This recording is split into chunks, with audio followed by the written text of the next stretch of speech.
No matter how many times scientists warned humanity about climate change, nobody listened, and by 2019 a series of hurricanes, tornadoes, floods, and droughts caused destruction all over the planet. After losing several cities, world leaders came together led by the US, and they found a way to neutralize the storms with a net of thousands of satellites, each deploying countermeasures designed to impact the basic elements of weather. This net of satellites was known as Dutch Boy and was designed by Chief Architect Jake. For now it was a US-owned operation, but in 3 years the Dutch Boy would be transferred to an international council. One day, Jake is called to a disciplinary hearing with the US Senate subcommittee because he punched a federal inspector and brought Dutch Boy online without authorization. Jake doesn't accept the scolding and meets their words with sass, ignoring the text from his brother Max asking him to stop. Jake explains he punched the officer because he wouldn't stop touching machine parts that almost killed him, and that he activated the Dutch Boy to stop a series of storms that would have killed thousands of people. The Senate doesn't care, they just want Jake to be obedient, so they decide they'll send new staff to the station to keep an eye on things and that Jake will have to fire some of the old team members. After the meeting is over, Jake bumps into Max, who works under the US Secretary of State. Max has been chosen to be in charge of Dutch Boy, and he's decided to fire Jake because he thinks that's the best thing for the project. Jake is devastated to learn his brother can do this to his family and doesn't speak to him again. 3 years later, a UN team stationed in Afghanistan gets some weird readings on their scanners and goes to check a village nearby. To their shock, the entire place is frozen and the people are dead. A recording of this finding is sent to US President Palmer and his team, agreeing it must be kept secret for now. There's evidence this was caused by Dutch Boy, but the politicians don't want to shut it down because the press will immediately jump on it to find the cause. Max proposes to send someone to check on the malfunction, and Secretary of State Deckham tells him to hire Jake for the job because no matter how much Max dislikes his brother, Jake is still the one that knows the station the best. Meanwhile, in the Dutch Boy, the satellite responsible for Afghanistan comes back to be checked on. Engineer Habib finds some strange state in its hard drive and decides to make a copy that he hides in his locker. Afterward he tries to go back to work, but when he steps into an empty room, suddenly the doors lock themselves around him and the windows break. Habib is expelled into space and dies instantly. The next day, Max visits Jake, who is living in Florida after his divorce, and gets his daughter Hannah 2 weekends a month. Jake doesn't want to see Max and tries to send him away, but Max tells him about Afghanistan and the airlock accident, asking him to rejoin the project. When Jake turns him down, Max changes his mind by pointing out that his invention is killing people. Later, in the Hong Kong offices of the Pacific Climate Council, Long logs in the system and notices something weird about the incident in Afghanistan, so he tries to call Max to warn him, only to be met by voicemail. Afterward he goes to the market to get some groceries, noticing how hot it is. In fact, the heat is so bad that a cat is trying to stay inside the market fridge, and when Long accidentally drops his eggs, they fry on the pavement. Suddenly the ground starts shaking and Long notices fire whirls destroying the streets. He immediately escapes in his car, driving around all the panicking people and the constant crumbling of the buildings. Long doesn't stop until he reaches the road outside the city, and the temperature lowering indicates he's out of reach. But when he turns around he discovers Hong Kong is now in ruins. When it's time for Jake to leave, Hannah cries because she thinks Jake won't return and he's always been hard to rely on. But Jake promises he'll be back. Moments later, Jake is boarding a shuttle and flying to the Dutch Boy, feeling at home again in space. He meets Commander Fassbender, the chief scientist of the station, and she introduces him to her main team, which includes security officer Dusset and system analyst Duncan. They think the incident in Hong Kong was a gas explosion because that's what the news said, but Jake is sure it was caused by the same thing that froze the village. Meanwhile on Earth, Max is spending time with his girlfriend Sarah, who is part of the President's Secret Service. They're interrupted by a call from Long, who informs Max of the heat he felt before the incident happened, meaning it wasn't a gas pipe. He's tried to check on the Dutch Boy to confirm his theory, but his account has been blocked, and Max discovers so has his. Someone in the government is covering up a system defect, and this has the potential to cause a geostorm, which consists of simultaneous catastrophic weather events triggered all over the globe. Max promises to look into it, and after hanging up, he learns Sarah has been called to work because the president has decided to do a last-minute press briefing, which sounds rather sudden. At the office, Long continues to try to log in when the power goes out. He hears some voices coming from the corridor and rushes to hide. This allows Long to watch how US agents take away his computer and all his paperwork. In the Dutch Boy, Jake learns that the Afghanistan logs were wiped clean by the malfunction, so he orders the team to check the logs of the other satellites to track any signs of corruption. The next day, Max visits his friend Dana, a cybersecurity expert that works for the government IT department. He asks her to look into the blocking of the accounts, and Dana confirms someone programmed this to make it look as if it was part of a glitch, but it was definitely intentional. In the Dutch Boy, Jake has a video meeting with Max, who informs him that there may be some foul play involved in the incidents. Jake is glad to hear this because he knew the Dutch Boy had been built well, and Max authorizes him to retrieve the Hong Kong satellite. This causes an argument because Jake doesn't think he needs Max's permission to do anything, and Max reminds him that he had to clean up after Jake's dumb mistakes all the time after their parents died. He's tired of being responsible for his brother, so if Jake doesn't behave, he'll be fired again.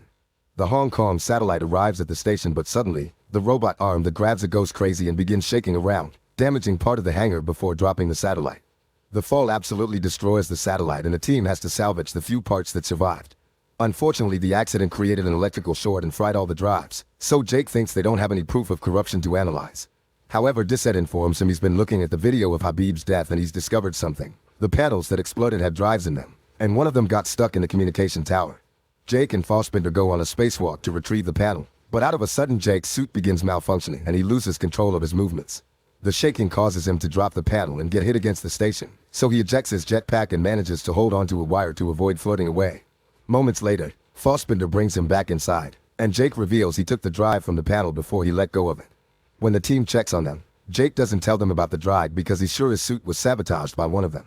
Afterward, he and Fassbender investigate the drive and discover there are no signs of corruption, which confirms someone has been causing the so-called accidents on purpose. Jake tries to find the login information behind this programming, but he's locked out. In the meantime, Long arrives in DC and agrees to meet with Max and Sarah at a cafe. However, when Long is about to cross the street, he's pushed in front of a car and hit badly. The mysterious man escapes in his own car and Sarah tries to go after him, but she isn't fast enough. Max runs to Long's side and hears him say the word Zeus before he dies. A few hours later, Max gets a call from Jake and takes it because he says it's an emergency. However, Jake only wants to apologize for his behavior and reminds Max there's an unspoken code between brothers before telling the whole story of the day they went fishing with their dad. Max catches on to his intentions and rushes to see Dana to show her a recording of Jake's anecdote. Dana doesn't understand how it's an emergency and Max explains they never went fishing as kids, meaning Jake is trying to pass a message in code because he thinks he's being spied on. Max gives Dana the code they used as kids, and Dana puts together different minutes from the video to create the real message. Proof of sabotage at the highest level of government. Trust no one. Next, Max asks Dana to look into Project Zeus, and Dana finds a file that is double encrypted in a White House security network, which isn't hackable. She needs the right credentials to break it. Moments later, Sarah returns home and sees signs someone has broken in. She takes out her gun only to discover it's Max and Dana, who don't want anyone to know they're there. Max asks Sarah for her credentials to steal the information, and at first Sarah refuses because it would be breaking her oath, but she changes her mind when Max points out that if he's asking for something so serious it's because it's extremely important. Back to the Dutch boy, Jake and Fassbender check the security cameras and discover Habib hid something in his locker. However, when they check it out, they find the locker empty. Suddenly Dissett appears pointing his gun at them, and since he doesn't immediately kill them, Jake understands Dissett wants to find out who killed Habib too. After confirming they're all on the same side, Dissett confesses Habib's things are in a different locker. He explains he saw the security cameras too and said nothing because he thought the criminal would reveal themselves by coming to destroy the items. The trio opens the right locker and finds the copy of the drive, which reveals someone has put a virus in the station's system. Meanwhile, Sarah gives Dana her login information, allowing her to find the files on Project Zeus.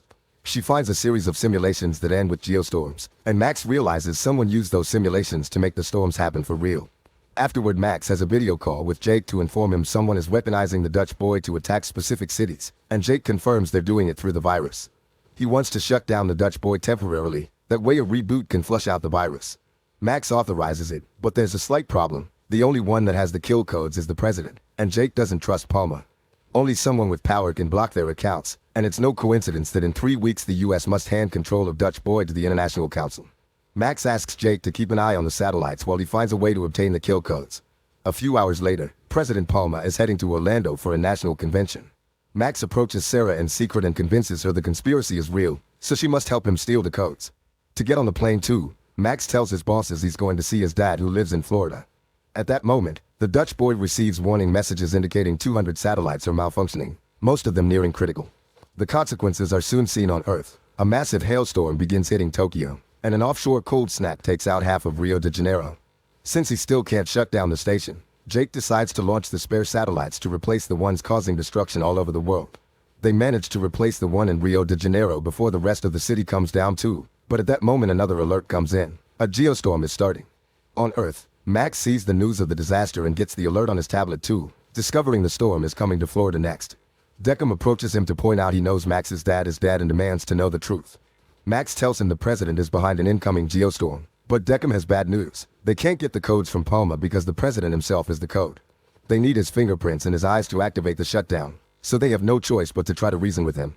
At that moment, the Dutch boy crew is shocked to discover the station has initiated the self-destruct sequence on its own. They try to override the command, but they're locked out by the system, and Jake realizes the only one with the knowledge to do this is Duncan.